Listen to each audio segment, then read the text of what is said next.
Hi friends, എല്ലാരും പരീക്ഷ ചൂട്ടിലാന്നറിയാം. Already ഇപ്പൊ മാർച്ച് ആവാറായല്ലോ. ഇപ്പൊ ഏകദേശം എല്ലാവരുടെ പരീക്ഷ കാലഘട്ടമൊക്കെ ആയി തുടങ്ങിയിട്ടുണ്ട്. ഇപ്പം പരീക്ഷയ്ക്ക് മുമ്പ് തന്നെ കുറെ ആൾക്കാര് ഫ്യൂച്ചർ പ്ലാൻസ് ഒക്കെ എന്താണെന്നുള്ളത് ഡിസൈഡ് ചെയ്തിട്ടുണ്ടല്ലേ. ഏത് ഫീൽഡിലോട്ട് തിരിയണം, ഏതാണ് എനിക്ക് പ്രൊഫഷൻ വേണ്ടത് എന്നുള്ളത് ഡിസൈഡ് ചെയ്തിട്ടുണ്ട്.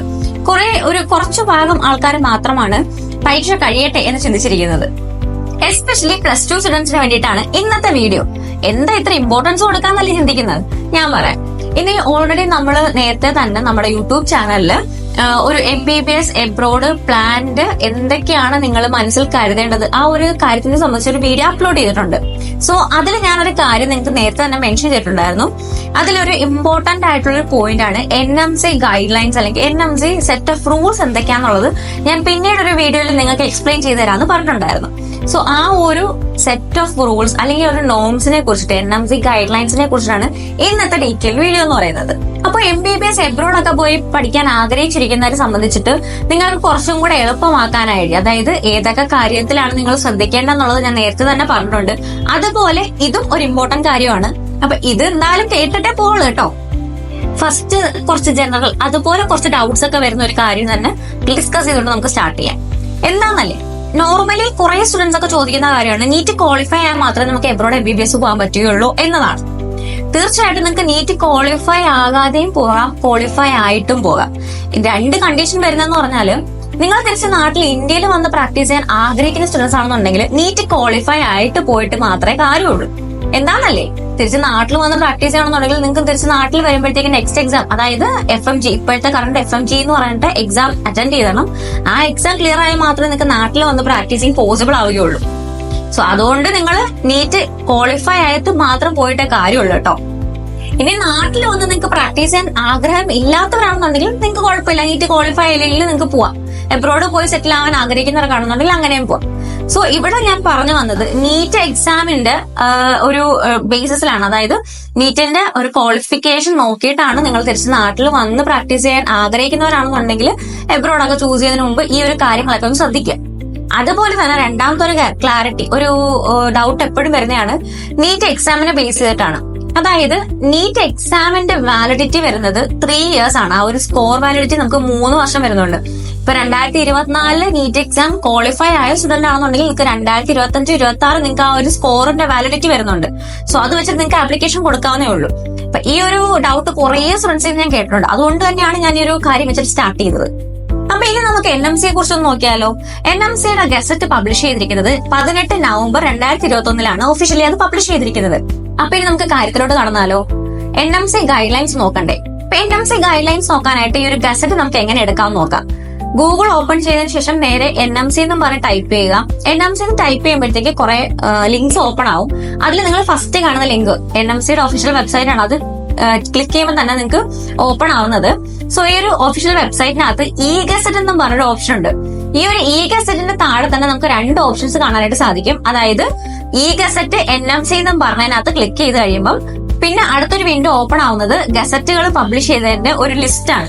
ഈ ഒരു ലിസ്റ്റിൽ നിങ്ങൾക്ക് 18 November 2021 പബ്ലിഷ് ചെയ്തിട്ടുള്ള FMGL റെഗുലേഷൻസ് 2021 എന്ന് പറഞ്ഞിട്ടുള്ള ഗസറ്റ് നിങ്ങൾക്ക് കാണാനായിട്ട് സാധിക്കും. അതിൽ നിങ്ങൾക്ക് ക്ലിക്ക് ചെയ്യുമ്പോൾ തന്നെ ആ ഒരു ഗസറ്റ് നിങ്ങൾക്ക് ഓപ്പൺ ആയി വരുന്നതാണ്. അപ്പൊ ഇങ്ങനെയാണ് നമ്മൾ ഈ ഒരു FMGL റെഗുലേഷൻ എന്ന് പറഞ്ഞിട്ടുള്ള ഒരു NMC ഗസറ്റ് എടുക്കുക. സോ ഈ ഒരു ഗസറ്റിൽ എന്തൊക്കെയാന്നുള്ളത്, ഇമ്പോർട്ടന്റ് പോയിന്റ്സ് എന്തൊക്കെയാന്നുള്ളത് നമുക്കൊന്ന് നോക്കാം. NMC FMGL റെഗുലേഷൻസ് 2021, അതായത് നാഷണൽ മെഡിക്കൽ കമ്മീഷൻ ഇറക്കിയിട്ടുള്ള foreign medical graduate licensing regulations 2021 എന്നാണ് ഈ ഒരു ഗസറ്റിന് അറിയപ്പെടുന്നത്. അപ്പൊ ഇതിനകത്ത് സർട്ടൺ നോംസ് ആൻഡ് കണ്ടീഷൻസ് ആണ് പറയുന്നത്. അപ്പൊ ഇതിനും പറയുന്ന ഒരു കാര്യം എന്ന് പറയുന്നത്, നമ്മൾ ഈ ഒരു ഗസറ്റ് ഓപ്പൺ ആകുമ്പോഴത്തേക്ക് നമുക്ക് NMC പബ്ലിഷ് ചെയ്യുന്ന ഏതൊരു ഗസറ്റ് എടുത്താലും നമുക്ക് 2 ലാംഗ്വേജിലാണ് കാണാൻ സാധിക്കുന്നത്, ഇംഗ്ലീഷിലും ഹിന്ദിയിലും. ഫസ്റ്റ് വരുന്ന ഹിന്ദിയാണ്, പിന്നെ താഴോട്ട് വരുമ്പോൾ നമുക്ക് ഇംഗ്ലീഷ് കാണാനായിട്ട് സാധിക്കും. അപ്പൊ ഈ ഒരു ഇംഗ്ലീഷിന് എടുക്കുന്നതിനകത്ത് നമ്മൾ 4ാമത്തെ ഒരു പോയിന്റ് ആണ് ശ്രദ്ധിക്കേണ്ടത്. ഗസറ്റിനകത്തുള്ള ഒരു 4th പോയിന്റ് ആണ്, അതായത് ഗ്രാന്റ് ഓഫ് പെർമനന്റ് രജിസ്ട്രേഷൻ എന്ന് പറഞ്ഞുള്ള ഒരു പോയിന്റ് ആണ്. സോ ഈ ഒരു പോയിന്റ് നിങ്ങൾ ഏറ്റവും കൂടുതൽ ശ്രദ്ധിക്കേണ്ട കാര്യമായിട്ടുള്ളത്. So grant of permanent registration to foreign medical graduate. അപ്പൊ ഈ ഒരു പോയിന്റിനകത്ത് നിങ്ങൾക്ക് കുറച്ച് നോംസ് പറയുന്നുണ്ട്. സോ ആ നോംസ് എന്തൊക്കെയാണെന്ന് നമുക്ക് നോക്കാം. ഫസ്റ്റ് വൺ അവർ പറയുന്നത് കോഴ്സിന്റെ ഡ്യൂറേഷൻ ആണ്. അതായത് മിനിമം 54 months കോഴ്സ് ഡ്യൂറേഷൻ ഉണ്ടായിരിക്കണം. നിങ്ങൾ തിരഞ്ഞെടുക്കാൻ പോകുന്ന ഏതൊരു യൂണിവേഴ്സിറ്റി അല്ലെങ്കിൽ ഏതൊരു കൺട്രി ആയിക്കോട്ടെ, അവിടെ നമ്മൾ 54 months എങ്കിലും പഠിച്ചിരിക്കണം. ഇതാണ് ഫസ്റ്റ് കണ്ടീഷൻ എന്ന് പറയുന്നത്. സെക്കൻഡ് വൺ അവർ പറയുന്നത് ഇന്റേൺഷിപ്പിനെ കുറിച്ചിട്ടാണ്. അതായത് നിങ്ങൾ ചൂസ് ചെയ്യുന്ന കൺട്രിയിൽ അല്ലെങ്കിൽ ഒരു യൂണിവേഴ്സിറ്റിയിൽ നമ്മൾ 1 ഇയർ കമ്പൽസറി ഇന്റേൺഷിപ്പ് ചെയ്തിരിക്കണം. പഠിക്കുന്ന സെയിം കോളേജിൽ അല്ലെങ്കിൽ സെയിം യൂണിവേഴ്സിറ്റിയിൽ നിന്ന് തന്നെ 1 ഇയർ ഇന്റേൺഷിപ്പ് നമ്മൾ കമ്പൽസറി ആയിട്ട് കംപ്ലീറ്റ് ചെയ്തിരിക്കണം. മൂന്നാമതായിട്ട് പറയുന്നത് MOA കുറിച്ചാണ്. മീഡിയം ഓഫ് ഇൻസ്ട്രക്ഷൻ നമുക്ക് ഇംഗ്ലീഷ് തന്നെ ആയിരിക്കണം.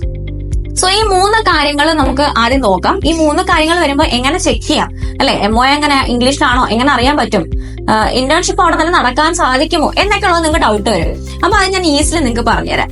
ഫസ്റ്റ് കണ്ടീഷൻ ആയിട്ടുള്ള കോഴ്സ് ഡ്യൂറേഷനും അതുപോലെ തേർഡ് കണ്ടീഷൻ ആയിട്ടുള്ള MOA നിങ്ങൾക്ക് ഈസിലി ചെക്ക് ചെയ്യാൻ പറ്റും.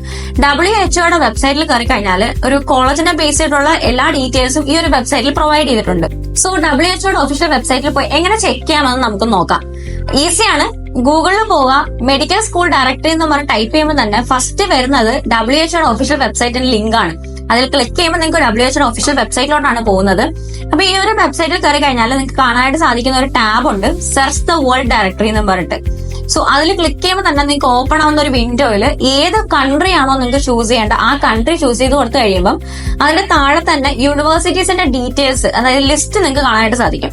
സോ ഈ ഒരു ലിസ്റ്റിൽ നിന്ന് നിങ്ങൾക്ക് ഏത് കോളേജിലോട്ടാണ് അല്ലെങ്കിൽ ഏത് യൂണിവേഴ്സിറ്റിയിലോട്ടാണ് നിങ്ങൾ പഠിക്കാൻ പോകാനായിട്ട് ആഗ്രഹിക്കുന്നത്, ആ ഒരു യൂണിവേഴ്സിറ്റിയുടെ നെയിം ക്ലിക്ക് ചെയ്യുമ്പോൾ തന്നെ കുറച്ച് ഡീറ്റെയിൽസ് ഉള്ള ആ ഒരു യൂണിവേഴ്സിറ്റിയെ സംബന്ധിച്ചുള്ള കുറച്ച് ഡീറ്റെയിൽസ് അടങ്ങുന്ന ഒരു ടാബാണ് ഓപ്പൺ ആവുന്നത്. ഈ ഒരു ടാബിൽ നിങ്ങൾക്ക് പ്രോഗ്രാം ഡീറ്റെയിൽസ് എന്നും പറഞ്ഞിട്ടുള്ള ഒരു ഹെഡിങ്ങിന്റെ അണ്ടറിലാണ് MOAയുടെയും അതുപോലെ തന്നെ കോഴ്സ് ഡ്യൂറേഷന്റെയും കാര്യങ്ങൾ മെൻഷൻ ചെയ്തിട്ടുള്ളത്. അപ്പൊ ഇങ്ങനെ നിങ്ങൾക്ക് അത് ചെക്ക് ചെയ്യാനായിട്ട് സാധിക്കും. അതുപോലെ രണ്ടാമത്തെ കാര്യമായിട്ടുള്ള ഇന്റേൺഷിപ്പിന്റെ കാര്യം ചെക്ക് ചെയ്യണമെന്നുണ്ടെങ്കിൽ എന്തായാലും ഇന്റേൺഷിപ്പ് നമ്മൾ നടത്തണം എന്നുണ്ടെങ്കിൽ ഒരു ഹോസ്പിറ്റല് മതിയായേ പറ്റത്തുള്ളൂ. അപ്പൊ അതുകൊണ്ട് തന്നെ യൂണിവേഴ്സിറ്റിയുടെ വെബ്സൈറ്റുകളിൽ ഹോസ്പിറ്റൽസിന്റെ ഡീറ്റെയിൽസ് അവർ മെൻഷൻ ചെയ്തിട്ടുണ്ട്. അപ്പൊ യൂണിവേഴ്സിറ്റിയുടെ വെബ്സൈറ്റിൽ കയറി ചെക്ക് ചെയ്ത് കഴിയുമ്പോൾ നിങ്ങൾക്ക് ഹോസ്പിറ്റൽസിനെ കുറിച്ച് അറിയാനായിട്ട് സാധിക്കും. സോ അപ്പൊ ഇങ്ങനെയാണ് 3 നോംസ് നമ്മൾ ചെക്ക് ചെയ്യുന്നത്. ഇനി 4ാമത്തെ കണ്ടീഷൻ എന്താണെന്ന് നോക്കിക്കഴിഞ്ഞാല് സ്പെസിഫൈഡ് ആയിട്ട് കുറച്ച് സബ്ജക്ട്സ് ഷെഡ്യൂൾ 1 എന്ന ടോപ്പിക്കിന്റെ അണ്ടറിൽ പറഞ്ഞിട്ടുണ്ട്. അപ്പൊ ഈ ഒരു ടോപ്പിക്കിന്റെ അണ്ടറിൽ പറഞ്ഞിരിക്കുന്ന സബ്ജക്ട്സ് നമ്മൾ മാൻഡേറ്ററി ആയിട്ട് പഠിച്ചിരിക്കണം. അപ്പൊ അതെന്തൊക്കെയാണെന്നുള്ളത് ഞാൻ താഴെ നമുക്ക് മെൻഷൻ ചെയ്ത് കാണിക്കുന്നുണ്ട്. ആ ഒരു സബ്ജക്റ്റിന്റെ ഒരു നോട്ടായിട്ട് തന്നെ കാണിക്കുന്നുണ്ട്. എക്സാമ്പിൾ കുറച്ച് പറഞ്ഞു കഴിഞ്ഞാൽ കമ്മ്യൂണിറ്റി മെഡിസിൻ മുതൽ സ്റ്റാർട്ട് ചെയ്യുന്ന ഏകദേശം എല്ലാ സബ്ജക്ട്സിനകത്ത് ഇൻക്ലൂഡ് ആവുന്നുണ്ട്. സോ ആ ഒരു സബ്ജക്ട്സുകൾ എല്ലാ യൂണിവേഴ്സിറ്റീസും ഫോളോ അപ്പ് ചെയ്തിരിക്കണം എന്നാണ് നമ്മൾ ഈ ഒരു 4ാമത്തെ നോമിലൂടെ പറയുന്നത്. സോ നമ്മൾ നെക്സ്റ്റ് നോക്കുന്നത് 5th കണ്ടീഷനാണ്. 5th കണ്ടീഷനകത്ത് NMC പറയുന്നതെന്ന് പറഞ്ഞാൽ ഏതൊരു കൺട്രി ആണോ നമ്മൾ MBBS പഠിക്കാനായിട്ട് ചൂസ് ചെയ്യുന്നത്, കോഴ്സ് കംപ്ലീറ്റ് ചെയ്തതിനു ശേഷം ആ ഒരു കൺട്രിയുടെ റെസ്പെക്റ്റീവ് പ്രൊഫഷണൽ റെഗുലേറ്ററി ബോഡിയിൽ നമുക്ക് രജിസ്ട്രേഷൻ കിട്ടിയിരിക്കണം. എക്സാമ്പിൾ എന്ന് പറയുമ്പോൾ നമ്മുടെ ഇന്ത്യയുടെ NMC പോലെയുള്ള ഓരോ കൺട്രീസിനും അതിന്റേതായ പ്രൊഫഷണൽ റെഗുലേറ്ററി ബോഡികളുണ്ട്. സോ അതിൽ അണ്ടറിൽ നമുക്ക് രജിസ്ട്രേഷൻ കിട്ടിയിരിക്കണം. ഇനി ഇൻ കേസ് നിങ്ങൾക്ക് അങ്ങനെ ഒരു രജിസ്ട്രേഷൻ കിട്ടിയില്ല എന്നുണ്ടെങ്കിൽ പിന്നീട് പറയുന്ന ഒരു കണ്ടീഷൻ എന്ന് പറയുന്നത് നിങ്ങൾക്ക് ആ ഒരു കൺട്രിയുടെ ഏത് കൺട്രിയാണ് നിങ്ങൾ ചൂസ് ചെയ്യുന്നത് ആ ഒരു കൺട്രിയിലെ സിറ്റിസണിന് മെഡിക്കൽ പ്രാക്ടീസിങ് പോസിബിൾ ആക്കുന്നത് ഡിഗ്രി ഏതാണോ ആ ഡിഗ്രി ആയിരിക്കും നിങ്ങൾ പഠിച്ചിരിക്കേണ്ടത്. അതായത് കുറച്ചും കൂടെ എളുപ്പത്തിൽ പറഞ്ഞു കഴിഞ്ഞാൽ ആ ഏത് കൺട്രിയാണ് നിങ്ങൾ ചൂസ് ചെയ്യുന്നത്, ഒന്നെങ്കിൽ നിങ്ങൾ ആ കൺട്രിയുടെ റെസ്പെക്റ്റീവ് പ്രൊഫഷണൽ റെഗുലേറ്ററി ബോഡിയുടെ അണ്ടറിൽ നിങ്ങൾക്ക് രജിസ്ട്രേഷൻ കിട്ടിയിരിക്കണം. ഇല്ല എന്നുണ്ടെങ്കിൽ ആ ഒരു കൺട്രിയിലെ പൗരന് ഏത് മെഡിക്കൽ ഡിഗ്രി കൊണ്ടാണോ പ്രാക്ടീസിങ് പോസിബിൾ ആവുന്നത് ആ ഒരു ഡിഗ്രി നിങ്ങൾ പഠിച്ചിരിക്കണം. ഇതാണ് ഏറ്റവും ഇമ്പോർട്ടന്റ് ആയിട്ടുള്ള ഒരു പോയിന്റ് ആണ്. ഈ ഒരു പോയിന്റ് ബേസ് നമ്മൾ നോക്കുകയാണെങ്കിൽ ചില യൂണിവേഴ്സിറ്റീസ് അല്ലെങ്കിൽ ചില കോളേജിനകത്തൊക്കെ നമുക്ക് ലൈസൻസിങ് എക്സാമിന്റെ അല്ലെങ്കിൽ കൺട്രീസിലൊക്കെ ലൈസൻസിങ് എക്സാമിന്റെ കാര്യം വരുന്നുണ്ട്. ഇവിടാണ് കുറേ സ്റ്റുഡൻസ് ഡൗട്ട് വരുന്നത്, ലൈസൻസിങ് എക്സാം ഉണ്ടോ, രജിസ്ട്രേഷൻ കിട്ടുന്നത് എങ്ങനെയാണ്, അപ്പൊ ഇങ്ങനെയൊക്കെ കാര്യങ്ങൾ നിങ്ങൾക്ക് എളുപ്പത്തിൽ ചെക്ക് ചെയ്യാൻ പറ്റുന്ന പറഞ്ഞാല് ഓരോ കൺട്രിയുടെ അണ്ടറിലും ഇന്ത്യയുടെ എംബസി വെബ്സൈറ്റ് നമുക്ക് അവൈലബിൾ ആയിട്ടുണ്ട്. സോ ഈ ഒരു ഇന്ത്യയുടെ എംബസി വെബ്സൈറ്റിനകത്ത് കയറി കഴിഞ്ഞാൽ നിങ്ങൾക്ക് അതിനകത്തുള്ള ലൈസൻസിങ് എക്സാമിന്റെ ആയിക്കോട്ടെ അല്ലെങ്കിൽ രജിസ്ട്രേഷന്റെ ഡീറ്റെയിൽസ് എങ്ങനെയാണെന്നുള്ളത് അവർ പറയും. ലൈസൻസിങ് എക്സാം ഉള്ളതാണെന്നുണ്ടെങ്കിൽ അത് ക്ലിയർലി പറയും, ഇല്ല രജിസ്ട്രേഷൻ എങ്ങനെ കിട്ടും എന്നുള്ളതും ക്ലിയർലി പറയും. സോ ഇത് ചെക്ക് ചെയ്യുക. ഇത് ചെക്ക് ചെയ്തിട്ട് മാത്രം നിങ്ങൾ കോളേജുകളൊക്കെ നോക്കാനായിട്ട് ശ്രദ്ധിക്കുക. ഇനി ലാസ്റ്റ് ആൻഡ് ഫൈനൽ പോയിന്റ് ആണ്, 6th പോയിന്റ് ആണ്. ഈ ഒരു 6th പോയിന്റിനകത്ത് ഒരു പറയുന്ന പറഞ്ഞാൽ നമ്മൾ കോഴ്സ് കംപ്ലീറ്റ് ചെയ്തതിനു ശേഷം നേരത്തെ ഞാൻ പറഞ്ഞ പോലെ തിരിച്ച് നാട്ടിൽ വന്ന് പ്രാക്ടീസ് ചെയ്യാനൊക്കെ ആഗ്രഹമുള്ളവരാണെന്നുണ്ടെങ്കിൽ നിങ്ങൾ തിരിച്ച് നാട്ടിൽ വരുമ്പോഴത്തേക്ക് FMGE എന്നും പറഞ്ഞിട്ടുള്ള ഒരു എക്സാം ഉണ്ട്. ഇപ്പൊ കറന്റ് നമ്മൾ നടത്തിക്കൊണ്ടിരിക്കുന്ന ഒരു എക്സാം ആണ്. പിന്നീട് അവർ നെക്സ്റ്റ് എന്നും പറഞ്ഞ പേരിലോട്ട് കൺവേർട്ട് ചെയ്യുമെന്ന് പറഞ്ഞിട്ടുണ്ട്. ആ ഒരു എക്സാം അറ്റൻഡ് ചെയ്ത് നിങ്ങൾ പാസ് ആയിരിക്കണം, ക്ലിയർ ചെയ്തിരിക്കണം. ഇതാണ് നിങ്ങളുടെ ഒരു ലാസ്റ്റ് ആൻഡ് ഫൈനൽ എന്ന് പറഞ്ഞ ഒരു കണ്ടീഷൻ എന്ന് പറയുന്നത്. തിരിച്ച് നാട്ടിൽ വന്നൊക്കെ പ്രാക്ടീസ് ചെയ്യണമെന്നുണ്ടെങ്കിൽ NMC പറഞ്ഞ ഈ ഒരു നോംസ് ഒക്കെ മീറ്റ് ചെയ്യുന്ന യൂണിവേഴ്സിറ്റീസും കൺട്രീസും ഒക്കെ മാത്രം ചൂസ് ചെയ്തിട്ട് നിങ്ങൾക്ക് വാല്യൂ കിട്ടത്തുള്ളൂ. ഇനി ഇത് കൂടാതെ ഈ ഒരു NMCയുടെ ഗസറ്റിനകത്ത് തന്നെ ഒരു കാര്യം പറയുന്നുണ്ട്. നിങ്ങൾ ഏതൊരു കൺട്രി ചൂസ് ചെയ്യിക്കട്ടെ, നിങ്ങളുടെ ഇഷ്ടാനുസരണം നിങ്ങൾക്ക് ഏത് കൺട്രി ആണെങ്കിലും ഏതെങ്കിലും യൂണിവേഴ്സിറ്റി ആണെങ്കിലും നിങ്ങൾക്ക് ചൂസ് ചെയ്യാം. പക്ഷെ ഒരു കാര്യം എന്ന് പറയുന്നത്, നിങ്ങൾ MBBS എന്ന് പറഞ്ഞ കോഴ്സിൽ ജോയിൻ ചെയ്ത് 10 വർഷത്തിനുള്ളിൽ തന്നെ നിങ്ങൾക്ക് കോഴ്സ് കംപ്ലീറ്റ് ചെയ്യാൻ സാധിച്ചിരിക്കണം. 10 വർഷത്തിനുള്ളിൽ തന്നെ നിങ്ങൾ കംപ്ലീറ്റ് ചെയ്തില്ല എന്നുണ്ടെങ്കിൽ നിങ്ങൾ പഠിച്ചിട്ട് കാര്യമൊന്നുമില്ല കേട്ടോ. സോ ഇങ്ങനെയുള്ള കാര്യങ്ങളാണ് നിങ്ങൾ ഈ ഒരു NMCയുടെ ഗസറ്റിനകത്ത് മെയിൻലി പറയുന്നത്. അപ്പൊ ഇങ്ങനെയുള്ള കാര്യങ്ങളൊക്കെ ശ്രദ്ധിച്ചിട്ട് മാത്രം ഒരു കൺട്രി ആയിക്കോട്ടെ അല്ലെങ്കിൽ ഒരു യൂണിവേഴ്സിറ്റി ആയിക്കോട്ടെ ചൂസ് ചെയ്യാനായിട്ട് ശ്രദ്ധിക്കുക. സോ എബ്രോഡ് MBBS ഒക്കെ പ്ലാൻ ചെയ്യുന്നവര് ഈ പറഞ്ഞ കണ്ടീഷൻസ് മീറ്റ് ചെയ്യുന്ന കൺട്രീസും യൂണിവേഴ്സിറ്റീസും ഒക്കെ മാത്രം ചൂസ് ചെയ്യുക. എബ്രോഡ് MBBS കുറിച്ച് എന്തെങ്കിലും ഡൗട്ട്സ് ഉള്ളവര് do connect with ESA education.